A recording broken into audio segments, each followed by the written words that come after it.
और हमारे इस दौर का बहुत ज़रूरी आयोजन, जहां इसकी सबसे ज़्यादा ज़रूरत है, जिस वक्त ज़रूरत है उस वक्त ये आयोजन किया।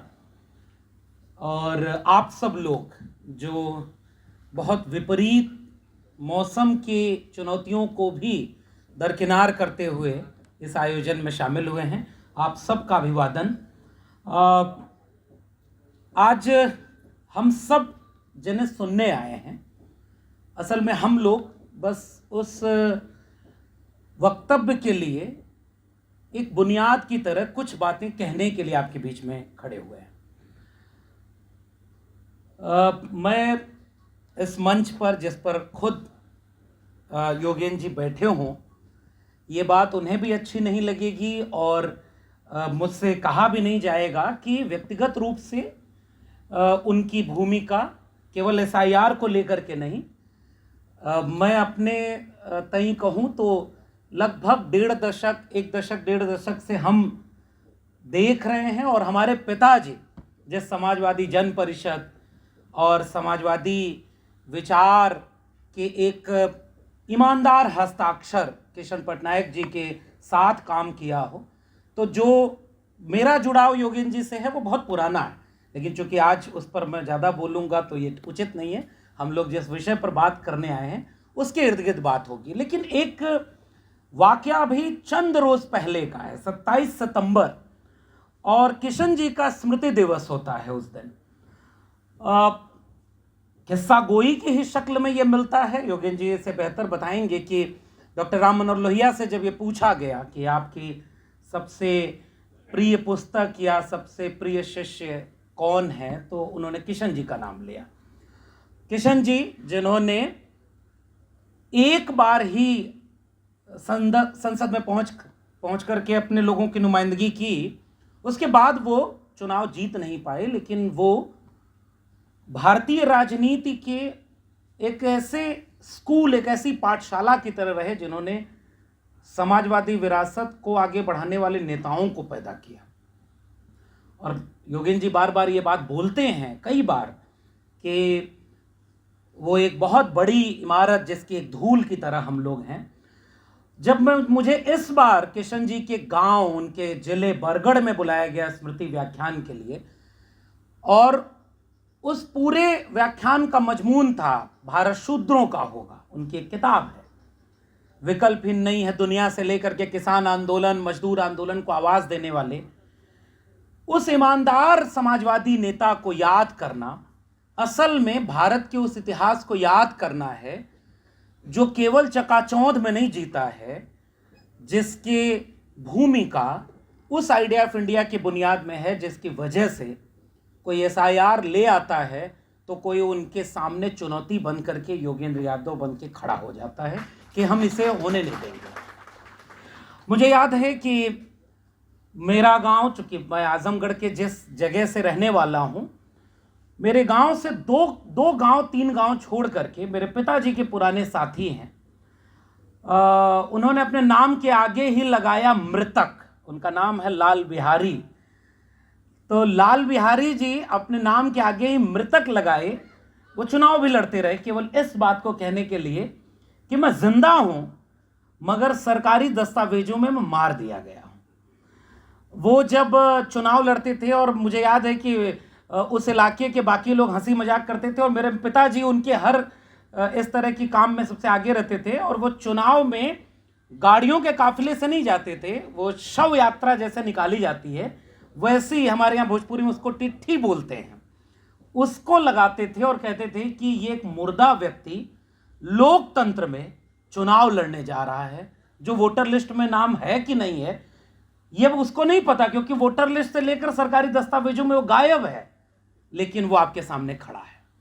बाद के दिनों में आपने देखा होगा कि उस पर एक फिल्म भी बनी, कागज उसका नाम था।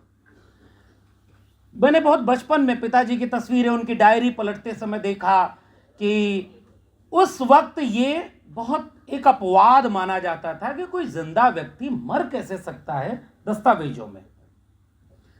फिर आज से तकरीबन 1-1.5 महीने के भीतर जो हुआ कि एक व्यक्ति जो अभी मनोज जी ने उसका उद्धरण भी दिया, जो सुप्रीम कोर्ट में खड़ा है, बात बहुत पुरानी नहीं है। वोट चोरी, और जहां शंभू जी ने अपनी बात खत्म की, मैं वहीं से जोड़ देता हूं इस बात को कि एक ऐसे मुल्क में जिसमें पैदा होते ही बहुत कुछ फैसले ले लिए जाते हैं सामाजिक और आर्थिक सांस्कृतिक संरचना के तहत, कि आपको क्या क्या अधिकार मिलेंगे और क्या क्या नहीं मिलेंगे। शिक्षा का अधिकार, सम्मान का अधिकार, सत्ता संसाधन में हिस्सेदारी, हजारों साल से इस देश में यह विषमता रही और उस विषमता के खिलाफ संघर्ष भी रहा। और उस संघर्ष की एक बुनियाद, मैंने बात जहां से शुरू की थी कि जहां यह कार्यक्रम हो रहा है यह बिहार है, और बिहार में समानता, न्याय और मानवता के विचार का पहला प्रतिबिंब, पहली रोशनी तथागत बुद्ध की है, जो इसी बिहार की सरजमी से पूरी दुनिया को रोशनी दिखाता है। और बुद्ध से लेकर के, ज्यादा बात तक तो बहुत लंबा हो जाएगा, लेकिन 1950, 26 नवंबर 1949 और 26 जनवरी 1950, बुद्ध से लेकर के संविधान लागू होने के बीच इस मुल्क ने जाने कितनी बार वो लड़ाई लड़ी कि आप इंसान और इंसान में फर्क न करें, इंसान और इंसान बराबर होते हैं, उन्हें शिक्षा का भी अधिकार, सम्मान भी बराबर, और इंसान को इंसान समझा जाए। कबीर, रैदास, पलटू दादू, भीखा, बुल्ले शाह, बाबा फरीद, गुरु नानक से होते हुए फूले, शाहू, अंबेडकर, डॉक्टर लोहिया, भगत सिंह, और इवन शुरू के दौर के नहीं लेकिन बाद के दौर के, जब अंबेडकर और गांधी में संवाद होता है, तो बाद के दिनों के गांधी जो ये कहते हैं कि मेरा अगला जन्म हो तो मैं एक मेहतर के घर पैदा होना चाहूँगा, उसी शादी में जाऊँगा जहाँ अंतर्जातीय विवाह होगा। और उन्होंने स्वीकार किया कि डॉक्टर अंबेडकर की वजह से जाति संबंधी मेरी धारणा बदली है। ये एक संवाद का जो देश लगभग 2-2.5 साल का रहा है, इसने बार बार हमें यह समझाया, अन्याय की शक्तियां, विभाजनकारी शक्तियां हर दौर में रहीं, लेकिन यह भारत, यह देश हर दौर में उससे लड़ा, और इतिहास में उन्हें ही दर्ज किया गया जो मानवता के पक्ष में थे, न्याय और समता के पक्ष में थे। जो अमानवीय व्यवहार के पक्ष में थे, उन्हें आज इतिहास में याद नहीं किया जाता। इसलिए जब संविधान बना तो उसने एक रास्ता, एक गलियारा खोला कि अब राजा रानी के पेट से पैदा नहीं होगा, जनता के वोट से पैदा होगा। बराबरी का, न्याय का, समता का एक गलियारा। और डॉक्टर अंबेडकर ने चेतावनी पहले ही दे दी थी कि संविधान कितना भी अच्छा क्यों ना हो, अगर उसे लागू करने वाले लोग अच्छे न हुए तो वो कागज का पुलिंदा मात्र रह जाएगा। हम एक राजनीतिक बराबरी के युग में तो जा रहे हैं, क्योंकि अंतर्विरोधों का युग होगा, लेकिन सामाजिक और आर्थिक गैर बराबरी दूर नहीं हुई तो राजनीतिक बराबरी का मायने बहुत नहीं निकलेगा। लेकिन राजनीतिक बराबरी किससे मिली? वोट के अधिकार से, सार्वभौमिक वयस्क मताधिकार। और जब एसआईआर की प्रक्रिया चल रही थी और उस बीच में यह देश इतना ऋण विहीन नहीं हुआ था, और कम से कम जब बिहार पर ही हमला हुआ और हमारे मित्र मनोज गुप्ता ने जो अपनी भूमिका में बहुत मार्के की बात कह दी, मैं उसे दोहरा कर अपनी सहमति दे रहा हूं कि बिहार में ही यह प्रयोग क्यों हुआ, क्योंकि बिहार लड़ सकता था। अगर बिहार हार गया तो फिर बाकी राज्यों में लड़ना मुश्किल होगा, इसलिए बिहार को लड़ना बहुत जरूरी था, इसलिए बिहार के ऊपर यह प्रयोग हुआ। वरना अब तो यह सामान्य सी बहस है जो आम चौराहों पर हो रही है कि आप चंद महीनों पहले जब खुद को प्रधानमंत्री चुनवाना होता है तो वो सारी वोटर लिस्ट जायज है, उसमें मृतक भी वोट दे रहे हैं, उसमें पलायन करके दूसरे जगह गए हुए लोग भी वोट दे रहे हैं, और आप प्रधानमंत्री बनना है। लेकिन जिल्ले इलाही को यह समझ में आ गया कि प्रधानमंत्री तो बन गए लेकिन मुख्यमंत्री अपना नहीं बनवा पाएंगे। अटल बिहारी वाजपेयी का सपना कैसे पूरा होगा बिहार में? और अब समाजवादी आंदोलन से निकले लोग अब उनकी शिकायत क्या करें, लेकिन अब तो वो राजनीतिक अवसान पे है। तो इस बार का बिहार का चुनाव निर्णायक चुनाव होने वाला था, इसलिए बहुत सोची समझी रणनीति के तहत, मैं केवल विषय प्रवेश जैसा कुछ नहीं है, क्योंकि इस विषय की दक्षता विशेषज्ञता योगेन जी रखते हैं, तो उसमें मैं कोई दक्षता नहीं करूंगा। मैं कुछ सवाल की तरह अपनी बात केवल बिंदुओं में रख दे रहा हूं। क्यों बिहार में यह प्रयोग हुआ? क्यों यह बात इस देश को कोई एक नागरिक समाज से, बौद्धिक समाज से व्यक्ति निकल करके सुप्रीम कोर्ट के गलियारे से लेकर टीवी मीडिया के डिबेट तक में इस देश को बताया? और शायद आप बिहार के लोगों ईमानदारी से बताना, मुझे नहीं पता था कि ये SIR पहले भी हुआ है, लेकिन एक शख्स खड़ा होकर के कहता है कि आज के पहले इस देश में कोई SIR नहीं हुआ था। इसका मतलब ये बहुत साजिश के तहत, बहुत कम वक्त में, बहुत हड़बड़ी के साथ, एक गलत मंशा के तहत SIR बिहार पर थोपी गई थी। विपक्षी दल खड़े हुए।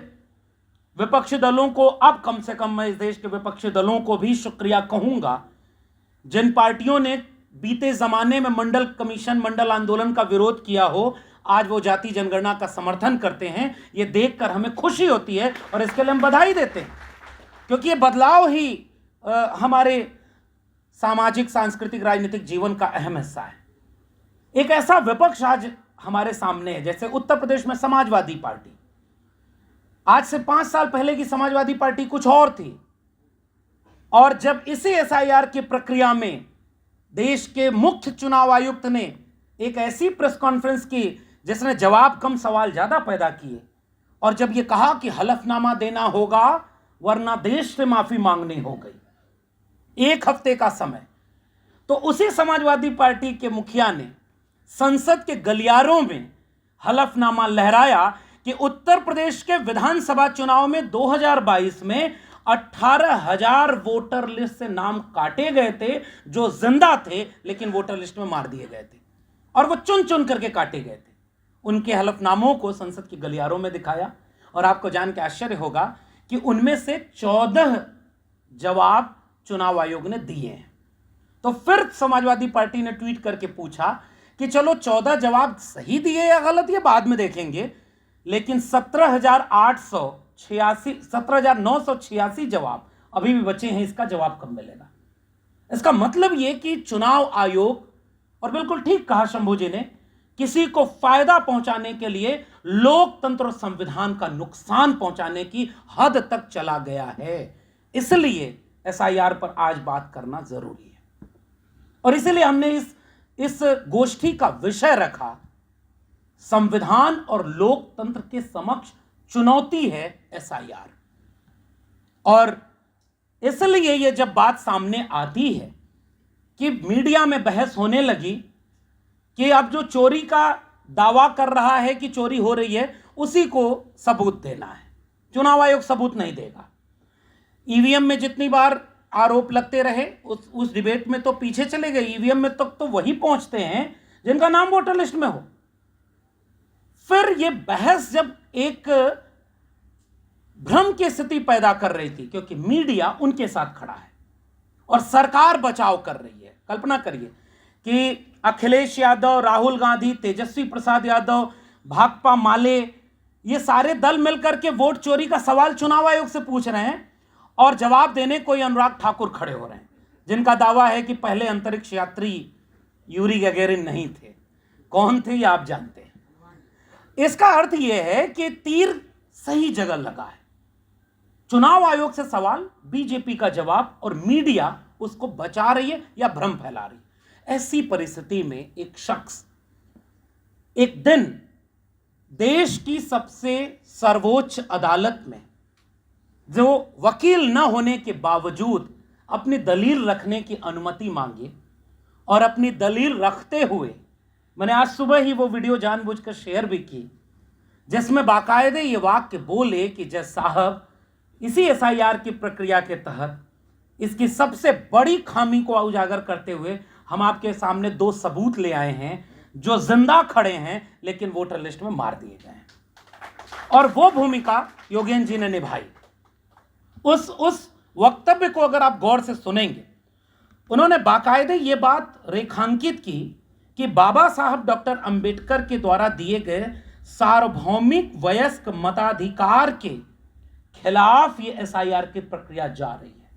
इसके पहले कोई एसआईआर नहीं होता, इंटेंसिव रिवीजन हुआ था 2002-3 के आसपास, फिर भी इतने दस्तावेज नहीं मांगे गए थे। और फिर आम लोगों को समझने लायक बहुत आसान भाषा में उन आंकड़ों की पेचीदगी को सुलझाते हुए जब योगेंद्र जी ने पब्लिक डिस्कोर्स इसे बनाया कि बिहार के ऊपर आपने जिन दस्तावेजों को थोपा है, बहुत बड़ी आबादी उन दस्तावेजों से महरूम है, आज तक महरूम है, फिर उनके पास वो कागज ही नहीं होंगे।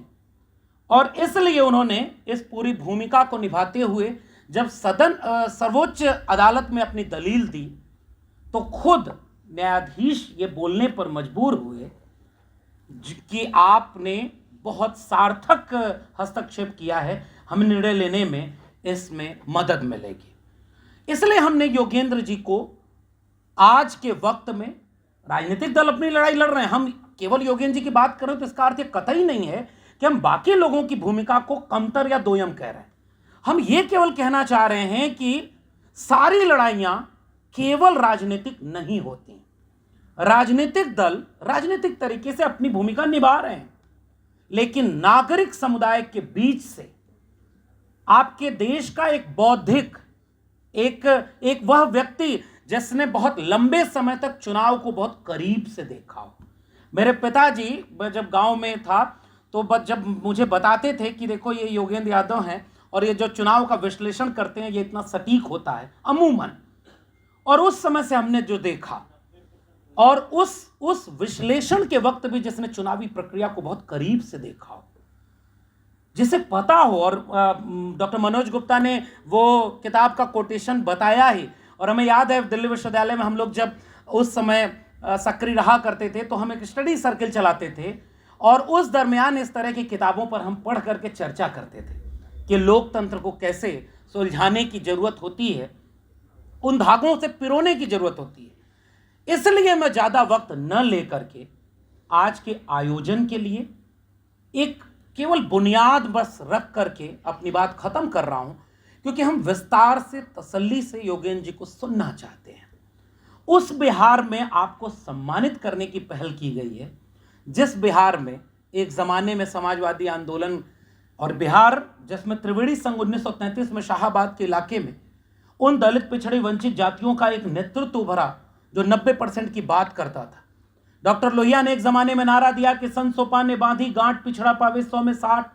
तो इसी बिहार में कोई जगदेव प्रसाद खड़े होकर के उस नारे को आगे बढ़ाकर कहते हैं कि 100 में 90 शोषित हैं, शोषितों ने ललकारा है, धन धरती और राजपाट में 90 भाग हमारा है, 10 का शासन 90 पर नहीं चलेगा। यानी बिहार सामाजिक न्याय की धरती है, बिहार सामाजिक आंदोलनों की धरती है, बिहार की उन जातियों को जिन्हें चारपाई पर बैठने नहीं दिया, उन्हें बाबा साहब अंबेडकर के संविधान ने और सामाजिक न्याय के आंदोलन ने जब हिम्मत और हौसला दिया तो उन्होंने संविधान के रास्ते चल करके जो अर्जित किया था, एसआईआर के रास्ते, वही छीना जा रहा है। मैं पिछले दिनों मियाँपुर गया था, वहाँ एक गांव है सागरपुर, मुझे बुलाया गया, उसकी बरसी जब मनाई गई, 25 साल पूरे हुए थे। यही आखिरी उदाहरण देकर के मैं अपनी बात समेट रहा हूँ। इस बिहार के ऊपर ही एसआईआर का हमला क्यों हुआ, इसे ये समझिएगा। आप सब जानते होंगे कि सन 2000 में उस इलाके के सागरपुर गांव के बूथ पर वोट डालने के लिए उस इलाके के दलित पिछड़े फैसला करते हैं कि अब तक तो वोटर लिस्ट में हमारा नाम था, वोट हम नहीं डाल पाते थे, कोई और डालता था हमारे नाम पर, लेकिन तब वो वोट की लूट नहीं कही जाती थी। तब उसके बारे में जब दलित पिछड़ों ने अपने राजनीतिक हस्तक्षेप किया तो पूरे एलीट अंग्रेजी दां शहरों में बैठे बुद्धिजीवियों को लगने लगा कि भारत का जातिवादीकरण हो गया, राजनीति का जातिवादीकरण हो गया। हमने अपने समाजशास्त्रियों से पढ़ा, रजनी कोठारी ने बाकायदे इसका जवाब दिया कि ये राजनीति का जातिवादीकरण नहीं है, और योगेंद्र जी ने अपनी लेखनी में बाकायदे उसे साबित किया कि ये उन जातियों का राजनीतिकरण है जिन तक इस देश का संविधान तो पहुंचा ही नहीं था। उनके नाम पर वोट कोई और डाल रहा था। गांव के चौराहे पर 2 लोग व्यक्ति लाठी लेकर बैठ गए और पूरे गांव का वोट पड़ गया, आप वोट डालने नहीं जा सकते थे। लोकतंत्र और संविधान कागज पर तो बन गया था, लेकिन वो 90 तक इस देश के गांव तक नहीं पहुंचा था। ये कड़वी सच्चाई। और बिहार ने बिहार ने लड़ करके इसका प्रतिकार किया और सागरपुर के उस बूथ पर जब हमला हो गया, जब ओबीसी, उसमें से यादव, पासवान और उसके बाद दुसाध जाति के, पासी बिरादरी के, यानी ये पीडीए समाज के लोग खड़े होकर लाइन लगाकर गए कि हम वोट डालेंगे। सामने से उनके ऊपर हमला होता है, 8 लोग मारे गए, 17 घायल हुए। और उसका जब स्मारक बना तो पिछले दिनों मैं गया था वहां, मुझे बुलाया गया, तब मैं ये महसूस किया कि असल में ये लोकतंत्र तो आखिरी व्यक्ति तक अभी कायदे से पहुंचा भी नहीं था और कोई वोट चोरी करके इस लोकतंत्र और संविधान की बुनियाद ही हिलाने लगा। इसलिए बिहार के ऊपर जिम्मेदारी बड़ी है। अगर बिहार इस वोट चोरी को, योगेंद्र जी ने अभी, क्योंकि मामला अभी सुप्रीम कोर्ट में चल रहा है और अभी जब इसका अंतरिम एक तारीख आई तो योगेंद्र जी ने वहां कहा भी कि आधार को जोड़ना हो दस्तावेजों में, 11 के बाद 12 दस्तावेज करने हो, या इस लिस्ट में काटे गए नामों की संख्या घटनी हो। योगेंद्र जी ने कहा कि हमने एक राहत पाई है, लेकिन बिहार ने तो इतनी राहत पा ली। अगर बिहार अंतिम रूप से इस राहत को नहीं पाया तो इसके बाद अगला नंबर बंगाल का, उत्तर प्रदेश का होगा। और उसी उत्तर प्रदेश का होगा जिस उत्तर प्रदेश के 2 उपचुनाव मैंने बहुत करीब से देखा। नौकरी से निकाला गया तो मैंने भी ये तय किया कि जुल्म के साये में लब खोलेगा कौन, और हम भी चुप रहे तो फिर बोलेगा कौन। और मैं जब इस मंच पर खड़े होकर योगेंद्र जी के सामने पहली बार दृष्टा करते हुए भी उनकी तारीफ कर रहा हूँ, किशन जी को याद कर रहा हूँ, अपने पिताजी को याद कर रहा हूँ, तो इसका एक जिम्मेदार दायित्व और दबाव भी वैचारिक है मेरे ऊपर कि इसके बाद जब मैंने सामाजिक राजनीतिक चीज़ों को नज़दीक से देखना शुरू किया तो मैं उस बूथ पर गया हूँ, उत्तर प्रदेश के मिल्कीपुर, कुंदरकी और कटहरी, जहां वोटर लिस्ट में नाम है लेकिन वो लोग वोट नहीं डाल सकते क्योंकि पुलिस वहां वेरिफिकेशन के नाम पर लाठी चलाती है। मुसलमान, यादव या बाकी जो गैर सत्ताधारी दल को वोट डालने वाले लोग हैं, चिन्हित करके उनको वोट डालने से रोक दिया गया। और तो और कुंदरकी में पुलिस पिस्तौल तान करके एक महिला के सामने खड़ी हो जाती है कि तुम्हें वोट डालने नहीं देंगे। इसलिए अखिलेश यादव ने यह बात कही कि यह वोट चोरी ही नहीं, वोट डकैती है। और डकैती से बचने के लिए इस बात का इंतजार नहीं किया जा सकता कि वो डकैती अभी पड़ोसी के घर में हो रही है, जब मेरे घर होगी तब हम इसके खिलाफ बोलेंगे। इसलिए इसी बुनियाद के साथ मैं योगेंद्र जी को, हम सब सुनेंगे, इस बारीकी को भी योगेंद्र जी रखें कि क्या वाकई ये वोट चोरी या वोट डकैती है, इसका असर क्या है। और हम ये जानना चाहते हैं कि बाबा साहब अम्बेडकर, फूले, लोहिया, तमाम लोगों के मेहनत से जो संविधान अभी पहुंचना शुरू हुआ था, क्या एसआईआर उस संविधान पर हमला है। और योगेंद्र जी जैसे व्यक्ति जिन्होंने बहुत करीब से इस पूरी प्रक्रिया को देखा है, लड़ा है, जेपी आंदोलन का नारा इसी बिहार से निकला था कि सच कहना अगर बगावत है तो समझो हम भी बागी हैं। तो हम एक बागी को अपने बीच में पा करके बहुत गौरवान्वित हैं और मैं प्रेरणा संस्थान को इसके लिए धन्यवाद देता हूं। योगेंद्र जी से जब हमने ये अपील की कि आपका सम्मान करना है तो इन्होंने बहुत बहुत सहजता से कहा सम्मान अहम नहीं है, इस विषय पर संवाद होना चाहिए, इसलिए इसका नाम बिहार संवाद रखा गया। और धन्यवाद देते हैं कि आज बिहार का पूरा नागरिक समुदाय अपने बौद्धिक व्यक्ति के साथ खड़ा है और इस हिम्मत और हौसले के साथ खड़ा है कि जो भी हक और सच के लिए लड़ेगा, आम लोग उसका साथ देने के लिए खड़े हैं। मैं अपनी ओर से बहुत बधाई देता हूं योगेंद्र जी को। और ऐसे लोग जब खड़े होते हैं, हर बार लगता है कि योगेंद्र जी जैसे लोग हाशिए पर चले गए, लेकिन जब इस तरह के मौके आते हैं तो ऐसा लगता है कि सुप्रीम कोर्ट में खड़ी होकर तकरीर करने वाले वो शख्स आज भी इस देश की लोकतंत्र की बुनियाद में गहरे हैं, जिन्होंने समाजवाद, अम्बेडकरवाद और सामाजिक न्याय का वह सबक सीखा है। जब जब जरूरत पड़ेगी तो ऐसे लोग वहां खड़े होकर देश के संविधान को बचाते रहेंगे। मैं बहुत बधाई देते हुए अपनी बात को यहीं खत्म करूंगा। धन्यवाद।